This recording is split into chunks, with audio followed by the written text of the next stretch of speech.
selalu punya satu prinsip tentang Tuhan Yesus. Karena selama ini Yesus dipandang sama mereka sebagai guru yang mengajar. Sudah waktunya kita menambahkan status Yesus dalam kehidupan kita. Bukan cuma guru yang mengajari kita firman. Yesus berkata gini, memberi mereka rasa aman. Yesus ngomong gini itu bukan membual.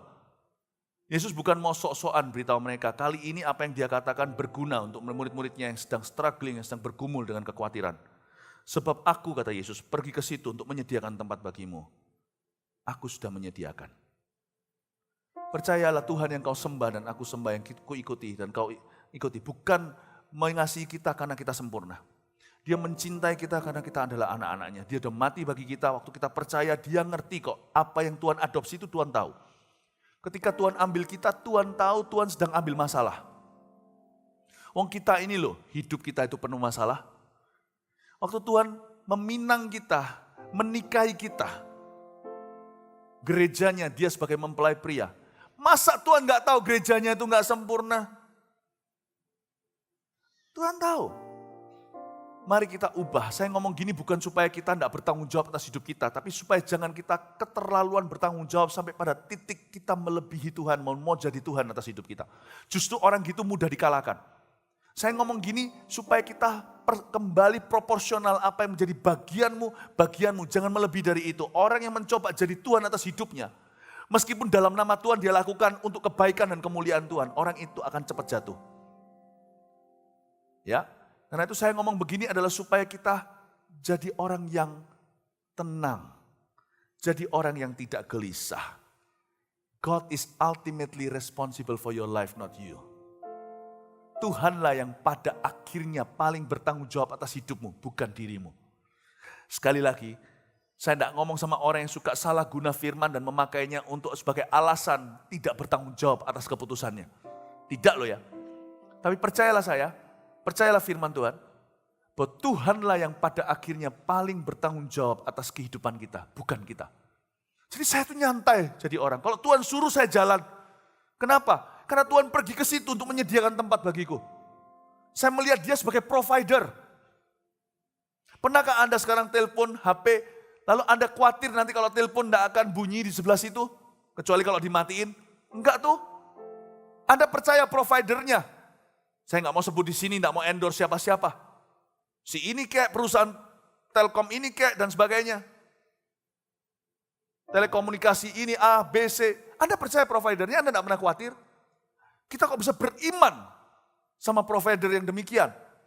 Kita baru mempertimbangkan provider itu kalau suatu hari kita telepon lagi ngandat. Pernah kan?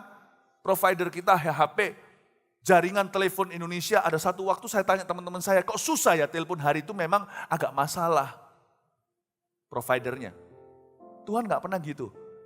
Saya sedang berada di dalam radarnya provider yang never had a problem. Tidak pernah punya masalah. Saya santai jadi orang, kalau Tuhan yang suruh, pokoknya saya tahu, apalagi tertulis dalam firman Allah, saya gak khawatir, Tuhan yang provide. Jadi orang itu nyantai sedikit, supaya ngotot di tempat yang perlu. Saya tidak akan habiskan energi. Ada beberapa, saya ini orangnya kadang-kadang disebut orang pelupa. Ya, kadang-kadang lupa. Jadi kalau saya diberitahu sama orang sesuatu itu, maafkan saya kalau begitu ya, memang mungkin karena saya kurang pintar. Tapi saya mendengarnya seolah-olah pertama kali mendengar berita itu. Jadi seperti film itu loh, 50 First Dates itu. Setiap hari kelihatan pacarnya seperti pacar baru. Saya gitu. Lalu suatu hari saya merasa iya ya, apa saya ini pikun atau pelupa? Enggak tuh.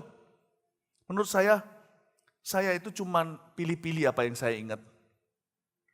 Semoga saya itu gampang lupa dengan kesalahan orang. Jadi kalau orang ngomong gitu, oh ya, bukan basa-basi. Saya pilih-pilih. Saya itu apa yang saya percayai. Bapak Ibu Saudara, jangan buang energi. Gelisah itu bocor hati. Cepat sekali dan tidak nambah sehasta. Karena gelisah itu ujungnya kekhawatiran campur ketidakpastian apalagi kebingungan. Nah harus, supaya Anda ngotot di tempat perlu. Pilih-pilih apa yang Anda ototi. Nyantai aja kalau Tuhan suruh. Tuhan suruh saya ampuni orang lain, susah bagi saya. Tuhan yang suruh, Tuhan yang sediakan. Enak saya kalau saya ampuni dia dosanya besar, dosa saya yang besar dulu semua diampuni Tuhan. Dan Tuhan tidak pernah berutang. Saya bisa kasih bisnis modal, saya bisa memberikan Saya bisa mengampuni seseorang karena Tuhan sudah memberikan kepada saya. Saya bisa mengasihi orang karena dia mengasihi saya dulu. Provider saya loh enggak pernah punya masalah. Nyantai aja kalau dia suruh, apalagi tertulis di dalam firman, saya berikan. Kalau Tuhan suruh saya ngasih sesuatu, saya kasih. Saya enggak khawatir. Karena dia bagi saya bukan cuma guru, dia provider saya. Aku pergi ke situ mendahului kamu untuk menyediakan tempat bagimu, itu sifat, bukan sorganya. Itu yang punya sorga, punya sifat demikian. Kalau baca Alkitab jangan cuma lihat barangnya, selalu lihat karakter Allah di balik semua cerita. Dia berkata, aku loh pergi ke situ menyediakan tempat bagimu, itu sifat Yesus. Dia kalau suruh kita dari sini ke sana melakukan apapun, baik itu geografi atau perbuatan. Kalau bukan tempat atau alamat. Kalau Tuhan yang suruh ya, go! Because when he tells you, di satu sisi dia berkata go, di sisi lain dia sudah perintahkan orang lain, come! Waktu Filipus disuruh pergi ke jalan yang sepi itu, yaitu di jalan Gaza, sebenarnya jalan yang bahaya di sebelah selatan, jalan selatan, the south road. Tuhan berkata, Roh Kudus bilang sama dia, go to that chariot, pergilah. Ada sebuah karavan di sana. Di sisi satu, Tuhan sudah siapkan seorang sida-sida baca Yesaya tepat waktu. When he tells you to go, he's telling another to come to you. Tuhan itu provider. Waktu Anda bel di sini, call di sebelah sana, ring, ring. Saya tidak pernah, I don't want to sweat the unnecessary stuff. Saya tidak mau keringatan untuk hal-hal yang tidak perlu berkeringat sama sekali. Supaya nanti saya berkeringat di tempat yang saya harus berkorban. Ngotot itu pilih-pilih. Apa yang diingat juga pilihan. Ya. Sebab aku pergi ke tempat itu untuk menyediakan. Aku pergi ke sana untuk menyediakan tempat bagimu. Itulah Yesus yang kau miliki dan kau miliki. Nyantai aja. Kalau Tuhan suruh ampuni, ampuni aja. Ampuni aja. Kalau Tuhan suruh beri, beri aja. Tuhan suruh mengasihi, mengasihi. Tuhan suruh nginjili, injili aja. Tuhan suruh lepaskan sesuatu, lepaskan. Tuhan suruh ambil sesuatu, ambil. Asal semuanya dalam peraturan firman. Ya, ngerti Pastor Philip, saya paham. Saya akan ambil istri orang itu. Saya akan ambil suami orang itu. Tuhan suruh, ngawur. Masa Tuhan yang sama bilang jangan berzina, suruhmu berzina. Kalau seperti benar begitu, ngaca lagi sama Alkitab. Antara Alkitab yang salah total atau Anda yang salah kaprah. Kalau Anda selaras, mintalah apa saja.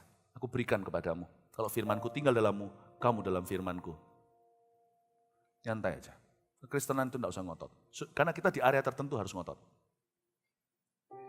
Jangan terus ngotot. Ya. Di tempat di mana Anda harus selah, selalah. Jangan tarik suara, nanti satu titik pedot atau putus.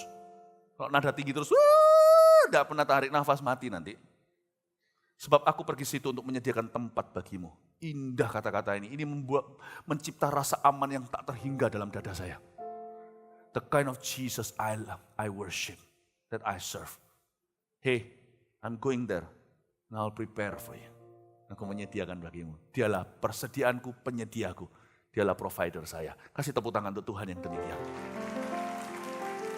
Lihat ya, Tuhan yang pada akhirnya bertanggung jawab atas hidup kita. Dia berkata ayat 3, dan apabila aku telah pergi ke situ dan telah menyediakan tempat bagimu, aku akan datang kembali. Wow, dialah Raja follow up. Kok khawatir sih kita atas hidup kita? Sehari demi sehari itu kalau andai kata kita lupa, besok Tuhan yang ingatkan. Makanya dikasih Roh Kudus. Roh Kudus itu reminder kita. Setiap hari itu alam clock kita itu Roh Kudus. Dia akan membawa kita dalam segala kebenaran, mengingatkan semua yang kuajarkan padamu. Setiap firman yang pernah kuucapkan satu-satu akan kembali ke pikiranmu. Dia berkata, dan apabila aku telah pergi ke situ dan telah menyediakan tempat bagimu, I will come back. Aku akan datang kembali dan membawa kamu ke tempatku, supaya di tempat di mana aku berada, kamu pun berada. He'll come back for you. Dialah Raja follow up. Cara saya memandang Tuhan ya, khotbah ini mungkin tidak langsung mengubah behavior atau kelakuan, tapi mengubah cara pandang. Kalau cara pandang Anda berubah, mungkin Anda berjalan di atas air. Petrus tenggelam karena dia salah pandang. Dia tetap awal mula memandang Tuhan lalu memandang ombak. Bapak ibu saudara, yang lebih bahaya daripada melakukan yang salah adalah percaya yang salah. Kalau saya bisa ubah dari sisi percayamu, kelakuannya mengikuti dengan alamiah. Kaki tidak usah diajari gimana ngapung di atas permukaan laut yang sedang membara.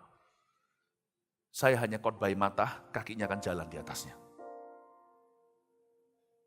Khotbah ini adalah untuk mengubah hati gelisah, bukan jadi tidak gelisah. tapi mengubah hati yang gelisah menjadi hati yang bijaksana untuk mengelola setiap radar gelisah dalam diri kita. Saya tidak ajarkan Anda keluar dari feeling ini, tapi bagaimana menghargai feeling ini to your advantage, untuk keberuntunganmu, bukan untuk kehancuranmu. Dengan pertama-tama saya ubah cara pandang dan pengenalan kita akan Tuhan Yesus yang kita cintai, tapi kita kurang mengerti. Dia berkata, aku akan datang kembali. Tuhanlah yang ultimately, yang pada akhirnya bertanggung jawab atas hidup kita. Dialah follow up, dia yang punya perlu atas hidup kita. I'll come back for you. Supaya di tempat di mana aku berada, kamu pun berada. Tuhan itu akan follow up hidup Anda. Dia tidak akan tinggal diam. Saya percaya Anda tidak perlu kejar Tuhan gimana, karena dia yang mengejar dan menangkapmu. Bapak ibu saudara, cukup lakukan bagian kita. Sekarang kita lihat bagian kita ayat 4. Dan kemana aku pergi, kamu tahu jalan ke situ. Biasanya orang gelisah karena tidak lihat jalan. Kalau ada jalan kan tidak gelisah. Nah, kata Thomas kepadanya, Tuhan, kami tidak tahu kemana engkau pergi, jadi bagaimana kami tahu jalan ke situ. Gelisah itu sebentar lagi jadi putus asa. Nah, putus asa saya sudah bahas tadi di ibadah 2. Oke? Saya jawab dulu yang bobotnya berat, baru yang ringan nanti malam ini. Biasanya orang gelisah karena dia sudah nggak lihat jalan. Dia nggak lihat, makanya dia mulai panik, galau itu karena kalap. Tapi justru itulah DNA orang Kristen. Kata Thomas kepadanya, Tuhan kami tidak tahu kemana engkau pergi, jadi bagaimana kami tahu jalan ke situ. Kata Yesus kepadanya, kita baca sama-sama ayat 6, 1, 2, 3. Kata Yesus kepadanya, akulah jalan, kebenaran dan hidup. Tidak ada seorang pun yang datang kepada Bapa kalau tidak melalui aku. Yesus berkata, akulah jalan. Akulah jalan. Ada kepastian bahwa dalam Yesus selalu ada jalan. Ini jangan diubah. Please jangan diubah. Hal ini harus absolut. Dalam hidup ini ada hal-hal yang absolut. Allah itu satu, please jangan negosiasi. Sekalipun Allah Bapa, Putra, Roh Kudus, Deuteronomi atau ulangan, kitab ulangan berkata Allah itu Esa. Oke? Yesus adalah Tuhan, 100% Tuhan, 100% manusia. Jangan diubah. Please jangan tawar-menawar. Pewahyuan ini tidak progresif. Sepanjang zaman Yesus tetap Tuhan, dia tetap 100% manusia. Datang menjelma melalui kandungan Maria tanpa sperma. Oke? Hal-hal yang normal seperti apa? Jangan coba sekali-kali Anda percaya yang lain dari fakta. Gravitasi. Jangan coba-coba naik ke tingkat 10 dan berkata hari ini gravitasi tidak berlaku. Silahkan, sebentar lagi saya akan datang ke kebaktian penghiburan Anda. Anda pasti mati, turun ke bawah, telur ceplok saudara. Ada hal-hal tertentu yang absolut. You know what's absolute here in this story, di dalam cerita ini? Dalam Yesus selalu ada jalan. Pelan mentah-mentah. Jangan ditawar. Karena Yesus berkata, jalan itu bukan profesiku. Aku ini bukan kontraktor jalan. Akulah jalan. Dosis paling tinggi. I am the road. Jadi orang Kristen tidak boleh bunuh diri. Karena bunuh diri itu adalah orang-orang yang mengaku bahwa sudah tidak ada jalan. Waktu dia bunuh diri yang dia sangkali adalah sang jalan. Orang bunuh diri itu serius. Karena itu statement terakhirnya sebelum dia cabut. Bahwa Jesus don't exist, Yesus tidak ada. Kalau dia percaya Yesus ada, berarti dia pasti harus percaya jalan masih ada. Dia nggak akan akhirnya bunuh diri. Orang bunuh diri itu sebuah statement.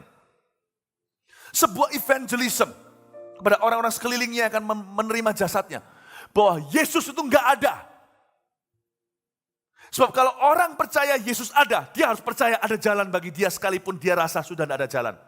Don Moen pernah buat lagu itu, dia buka jalan saat tiada jalan. God will make a way where there seems to be no way. So true, itu absolut. Jangan diubah seperti gravitasi. Jangan diubah bahwa matahari itu satu, ada bintang. Matahari terbit di sebelah timur, sudah nggak usah cari lagi, nggak usah cari tahu. Itu sudah ilmiah, sudah ilmu. Jangan ditawar. Kalau akulah jalan. Ayat ini sering dipakai untuk memberitahu hanya ada satu agama, jalan ke sorga, yaitu kekristenan Yesus. Saya setuju. Hanya Yesus. Tapi ayat ini juga bagi orang yang sudah terima Yesus. Akulah jalan. Jangan lupa ayat ini bukan ayat keselamatan waktu diucapkan kepada Filipus, kepada murid-muridnya di sini. Yesus menjawab kegelisahan mereka sehari-hari. Yang ke depan nanti adalah hari-hari tanpa Yesus. Secara fisik maksudnya. Ini bukan ayat untuk menginjili orang berdosa. Ini ayat kepada murid-muridnya. Akulah jalan. If you believe me, you believe there is still a way. Akulah jalan. Lalu Tuhan Yesus bijaksana berkata, dan kebenaran dan hidup. Semua jalan selalu bisa nampak. Oke, kita harus realistis. Sometimes kadang-kadang susah untuk melihat ada jalan. Bisnis contohnya mau ambruk, gak ada jalan, semua harus disita. Besok mobil lah, semualah harta miliknya sikat habis. Kembali ke bank dan orang-orang yang piutang. Mungkin bicara tentang pernikahan, hubungan kadang-kadang sudah bisa keruh sekali seperti kesehatan. Kadang-kadang gak kalah loh, hubungan itu bisa lebih parah daripada kanker. Seolah-olah stadiumnya udah terakhir, gak bisa apa-apa kecuali meninggal dunia. Hubungan itu harus mati. Saya ngerti. Kita diperhadapkan dengan fakta-fakta yang sebaliknya bahwa memang tidak ada jalan dalam hal-hal tertentu. Apapun terjadi, sekalipun ditodongkan pistol di sinimu, suruh mengaku Yesus bukan Tuhan, jangan lakukan. Apapun terjadi, kalau kehidupan menodongmu untuk membuat suatu pernyataan bahwa memang tidak ada jalan, jangan mau akui. Semua badan batinmu semua setuju tidak ada jalan lagi. Satu, jangan kau serahkan. Imanmu itu mahal, tidak dibeli dengan barang fana. Sampai surga kalau perlu Anda tidak lihat jalan, tapi jangan serahkan pengakuan. Anda tetap harus percaya, tetap ada jalan. Kalau kita tidak mengaku ada jalan, berarti kita tidak mengaku Yesus adalah Tuhan. Do not surrender your faith. Karena upahnya besar nanti, menantimu. Dalam fakta sehari-hari di lapangan kadang-kadang kita diperhadapkan dengan sebaliknya. Susah untuk percaya masih ada jalan bagi saya. Rasanya nggak mungkin. Kita dihadapkan dengan kemustahilan dan kemustahilan itu bukan lagi ketakutan. Tapi sudah fakta di lapangan Anda sudah melihat dengan mata kepala. Tidak bisa berubah hal ini. Oke, dalam kondisi seperti itu jangan apple to apple. Jangan langsung berbentur kepala dengan situasi seperti itu. Yesus memberi 2 dosis berikutnya. Akulah jalan, kebenaran, dan hidup. Oke? Kadang-kadang kita dipaksa-paksa iman, dipus-pus malah nanti tidak keruan. Saya paling nggak suka datang sama orang ketika saya sudah nggak tahan, saya nggak bisa. Orang bukan menunjukkan empati, penerimaan sama saya, malah berkata sama saya, tuding dan dakwa saya, kamu kurang iman. Dalam hati, batin hati, kamu nggak ngalami, kamu nggak ngerti. Tapi sebaliknya saya juga takut jatuh ke ekstrim satunya lagi. Orang yang empati dan meninabobokan saya, tidak pernah menantang saya apa-apa. Saya takut nih. Satu sisi saya akan dihakimi. Orang itu tidak ngerti asal memberikan nasihat murahan. Kamu tidak beriman. Kamu kurang beriman. Mana imanmu selama ini garang, mana imanmu? Nggak bisa terus terang. Nanti langsung akan saya pasti akan dihakimi oleh dia. Tapi satu sisi lagi saya juga khawatir dengan orang yang selalu empati, mendengarkan. Ya, I'm a good listener, saya mendengarkan. Tapi all he does is listening to me. Yang dia lakukan hanyalah mendengarkan, tidak memberi solusi. Saya nggak mau. Yesus itu bijaksana. Kadang-kadang kalau Anda datang, sudah tidak ada jalan. Jangan lagi kita bergumul di dalam kategori jalan. Serahkan ke Tuhan. Dia buka jalan, Anda tidak perlu tahu caranya gimana. Sekarang Anda belum mengerti, tapi ketahuilah rencanaku pasti akan indah. Serahkan ke Tuhan, mainnya di area kebenaran dan hidup. Waktu Anda punya masalah di satu sisi ini, dan Anda tidak ada jalan, tetaplah hidup benar di depan Tuhan. Kebenaran dan hidup kan. Masalahnya gede di sini berbenturan dan Anda tahu Anda semakin fight imannya semakin gak tahan. Maju salah, gak punya imannya, mundur rasa terdakwa. Aku ini kok gini gak percaya. Udah serahkan dulu terus atau damai dulu area itu. Jadikan area yang tidak di zaman dulu. Jalankan tanggung jawab saya Anda sehari-hari. Anda lakukan bagian Anda, itu bagian Tuhan. Kalau Anda betahan, serahkan ke Tuhan. Tugas Anda sisa 2-nya, kebenaran dan jalan. Nah, kebenaran dan hidup. Artinya, hiduplah dalam kebenaran. Ada nggak ada jalan, hiduplah dalam kebenaran. Hari ini, bangun tidur, bisnis masih tidak karuan, besok Anda masuk penjara. Tetap buka Alkitab. Kalau hari ini pembacaan Anda sampai Yohanes, bacalah kitab Yohanes. Lakukan bagian kecil Anda di Yohanes pasal 4 yang Anda baca hari ini sebagai bacaanmu. Giliran porsi baca Alkitabmu. Waktu Anda berdoa dengan Roh Kudus, tanya apa yang harus Anda lakukan, lakukan bagianmu. Sekalipun tetap masuk penjara, katakan ada masalah hukum yang menanti, ada masalah-masa lalu yang Anda terbelit dalam sesuatu, whatever it is. Perkara besar Anda tidak tahu gimana nanti aku bisa bebas dari semua dakwaan ini. Bagaimana aku bisa lolos dari cengkeraman ini. Bagaimana aku bisa keluar, akankah keluar, jalannya apa, aduh pusing, semakin dipikir semakin sakit. Jangan lupa hidupmu tidak cuma masalahmu. Anda masih punya hati untuk take care. Punya keluarga dan sebagainya. Ini harus jalan. Kalau tidak ada jalan, tetaplah hidup dalam kebenaran. Nanti akan ada jalan. Paham maksud saya, Bapak Ibu Saudara? Mengerti maksud saya ya Bapak Ibu Saudara? Orang kanker, udah kena ini, tidak tahu gimana caranya, kemoterapi atau tidak. Gini, berobat atau tidak, terus lanjut, dokter angkat tangan, aduh mau dipikirkan itu terlalu banyak dunianya. Anda tetap harus beriman, berdoa, ada satu titik, iman habis semuanya. Tapi penyandang kankernya sendiri, masih ada kehidupan, bukan cuma masalah kankernya. Akulah jalan dan kebenaran dan hidup. Masalah ini serahkan ke Tuhan, keputusan tetap harus dilakukan, saya ngerti. Tidak ada keputusan sempurna. Tapi you still have a life to live every day. Anda masih punya kehidupan setiap hari yang harus Anda hidupi. Anda masih dituntut Tuhan untuk hidup dalam kebenaran. Kalau Anda tidak tahu masalah jalan ini terlalu rumit, hiduplah dalam kebenaran. Paham maksud saya Bapak Ibu Saudara? Ya, kadang-kadang tidak usah dilawan. Aku serahkan ini ke Tuhan.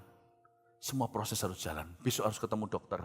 Dokter ngomong apa, keluarga masih harus rembukan, masih harus musyawarah atau gimana.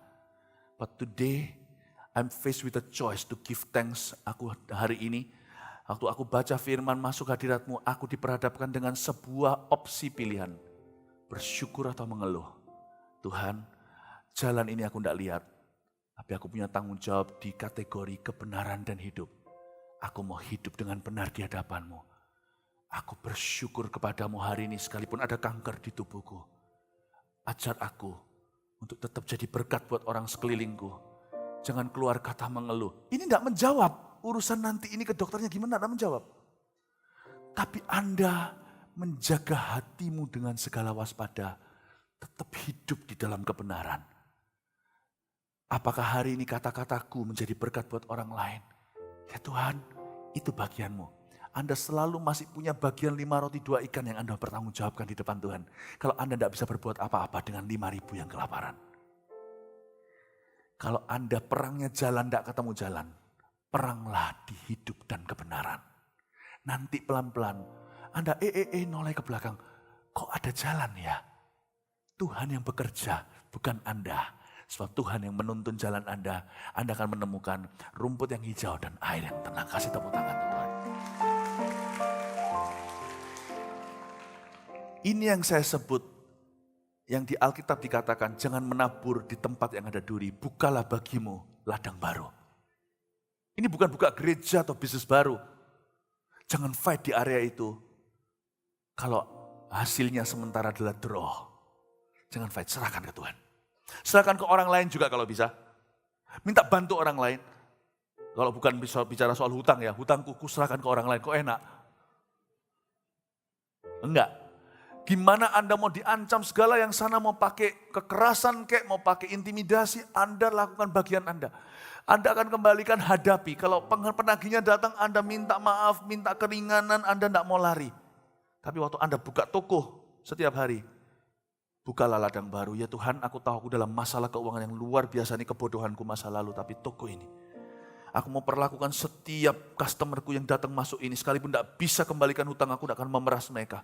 Kembalian akan kukembalikan dengan sejujur-jujurnya. Aku akan layani mereka dengan hati yang menghargai setiap customerku. Kau mengajarkan dalam kerajaanmu adalah kasih, pengajaranmu tertinggi. Ya Tuhan, aku tahu ini tidak menyelesaikan masalahku, tapi setiap 1.000 rupiah, 10.000 rupiah yang masuk, padahal hutangku 10 miliar, akan aku hargai karena Tuhan mengajarkan aku untuk setia dalam perkara sederhana. Tutup toko hari ini, mungkin cuan saya nggak seberapa, jauh daripada nutup ini, saya sudah diintimidasi pakai mafia segala. Ya Tuhan, aku akan hadapi yang satu ini, tapi waktu aku masuk ke dunia yang ini, aku anggap ini ladang baru, aku akan berhadapan denganmu dalam kebenaran dan hidup di sini. Di sini tidak ada jalanku, serahkan padamu. Aku hadapi sehari dengan sehari, tapi di sini hidupku adalah kebenaran. Aku tidak mau yang ini campur bau dengan sini. Aku masih punya kehidupan. Masuk penjara ya sudah, di penjara pun aku masih punya kehidupan. Ada satu kehidupan Zoe life in me. Ada kehidupan dalam diriku tidak bisa diambil oleh orang lain. Yaitu respon hatiku kepada Tuhan. Sekarang apapun yang diperhadapkan dengan aku harus memilih kebenaran dan bukan kesalahan. If you live like this, you'll be surprised. Tiba-tiba there is a road. Waktu terbuka jalan, Anda tidak akan menyadari jalan sudah terbuka. Ini yang dimaksudkan sama Yesus, akulah jalan. Kalau kamu ragu, ya sudah, kebenaran dan hidup. Hiduplah dalam kebenaranku dulu. Carilah kerajaanku dan kebenarannya. Segala jalan akan ditambahkan kepadamu. If you can't win here, win here. Kalau kamu tidak bisa menang di sini, menanglah di sini. Kalau tidak bisa menang di sana, aku akan urus di sini. Tepat waktu ditambahkan kepadamu. Amin Bapak Ibu Saudara. Semoga ini memberi Anda perspektif untuk bisa menang atas gelisah. Terakhir, ayat yang ke-7. Sekiranya kamu 7. Sekiranya kamu mengenal aku, pasti kamu juga mengenal Bapakku. Sekarang ini kamu mengenal Dia dan kamu telah melihat Dia. Karena Filipus kan ngomong gini, tunjukkan Bapa itu kepadaku, cukup bagiku. Yesus ngomong sekali lagi ayat 7. Kalau kamu kenal aku ya Filipus, kamu juga akan mengenal Bapakku. Sekarang ini kamu mengenal Dia dan kamu telah melihat Dia. Pada ujungnya Yesus bicara begini boleh, kalau kita nggak boleh. Kalau kita sok-sokan, karena kita bukan siapa-siapa. Yesus ngomong gini boleh, karena Dia yang punya sorga. Dengan tenang Dia berkata, Filipus, actually is not what you know in life that will get you going. Saya ngomong bahasa Inggrisnya dulu ya. Is who you know in life.